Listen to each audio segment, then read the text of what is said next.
Episode start होता है hotel bar पर, जहां जुंगू और कन्ना ड्रिंक्स लेकर चिल कर रहे होते हैं। कन्ना को फाइनली ये रियलाइजेशन हो जाती है कि वो किसी और की फीलिंग्स को कंट्रोल नहीं कर सकती। दोनों एकदम हल्का सा लाफ शेयर करते हैं और तभी होंग होटल बार में एंटर करती है। उसके हाथ में एक बुके था। वो एक सेकंड के लिए फ्रीज हो जाती है और फिर बिना कुछ बोले ही सीधा होटल से निकल जाती है। कन्ना ये देख लेती है और अपनी फीलिंग साइड पर रख कर जुंगू को सच बता देती है कि होंग यहाँ पर आई थी। जुंगू फौरन भागकर बाहर आता है, लेकिन होंग तो ऑलरेडी चली गई थी। सीन शिफ्ट होता है होंग की कार में। होंग अंदर से फ्रस्ट्रेटेड, हर्ट और कंफ्यूज, सब कुछ एक ही टाइम पर थी। वो सोच रही होती है कि वो जुंगू को थैंक यू और सॉरी बोलना चाहती थी, लेकिन अब उसे लगता है कि जुंगू और कन्ना एक साथ हैं और इस मिसअंडरस्टैंडिंग ने उसकी लास्ट होप भी मार दी थी।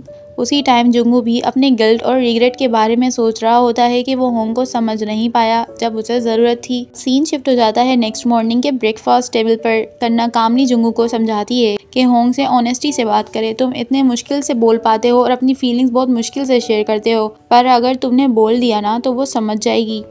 ये बेसिकली कन्ना का क्लोजर है। She is letting him go, ताकि वो खुद भी अपनी लाइफ में ऑनेस्ट बन सके। सीन शिफ्ट होता है ऑफिस पर। होंग के कोलीग्स बताते हैं कि जुंगू का लास्ट इंटरव्यू बाकी है। होंग सिंपली कहती है कि तुम लोग कर लो, मैं नहीं आ पाऊंगी। जुंगू इंटरव्यू पर जाने से पहले ऑफिस रुकता है, होपिंग कि होम वहाँ पर हो, लेकिन वो नहीं थी। वो अपना कीचेन उसके डेस्क पर रख देता है, एग्जैक्टली उसके कीचेन के साइड पर, ताकि उसका पेयर कंप्लीट हो जाए। लेटर होंग ऑफिस आती है और उस कीचेन को देखकर उसका दिल एक सेकंड के लिए रुक जाता है। सीन शिफ्ट होता है इंटरव्यू रूम पर। जुंगू से पूछा जाता है कि व्हाट कम्स आफ्टर लव। वो सॉफ्टली कहता है कि इसके बाद इंसान को पता चलता है कि लव क्या होता है। Sad irony. सीन शिफ्ट होता है होंग के रूम में। होंग फाइनली उसकी बुक को पढ़ लेती है, पूरी की पूरी एक ही सेटिंग में। जुंगू ने लिखा होता है कि कैसे उनकी फर्स्ट मेट डे वाली हैप्पी गर्ल धीरे धीरे साइलेंट और लोनली होती गई और कैसे वो उस एम्प्टीनेस को फिल नहीं कर पाया। अब कुछ फ्लैशबैक्स दिखाए जाते हैं और नॉवेल्स के सीन साइड बाय साइड चलते रहते हैं। होंग बुक खत्म करते ही जुंगू को कॉल करती है। वो टेंस, ऑकवर्ड और इमोशनल। वो जुंगू से मिलना चाहती थी और बाय कहना चाहती थी, मगर जुंगू एक लाइन कहता है कि मेरे और कन्ना के बीच कुछ नहीं है, और बस होंग का दिल एक सेकंड के लिए सॉफ्टन हो जाता है। वो मिलने के लिए एग्री कर लेती है। सीन शिफ्ट होता है रेस्टोरेंट पर। होंग आते ही झूठ बोल देती है कि I said yes to my boyfriend's proposal.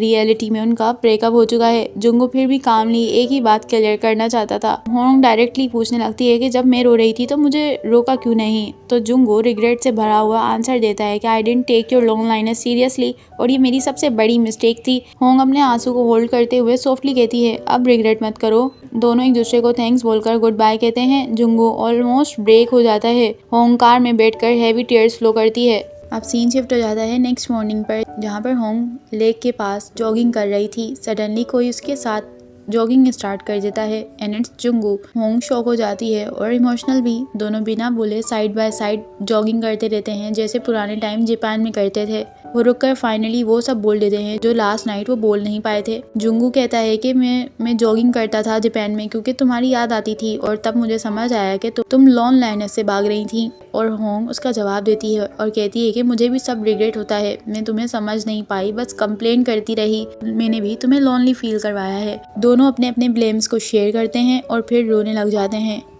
और फिर एक क्यूट सी लाफ, क्योंकि दोनों रो रहे होते हैं। तभी हल्की सी स्नो स्टार्ट हो जाती है और वो एक दूसरे का हाथ पकड़कर स्लो वॉक पे चले जाते हैं। फिर फाइनल विजुअल्स दिखाए जाते हैं, वही चेरी ब्लॉसम्स के नीचे टोक्यो की मेमोरी, जैसे लाइफ उनको एक नई स्प्रिंग दे रही हो। तो गाइस, यही था व्हाट कम्स आफ्टर लव का फाइनल एपिसोड। अब मैं मिलूंगी आप लोगों से एक नए ड्रामे की एक्सप्लेनेशन के साथ। Till then bye.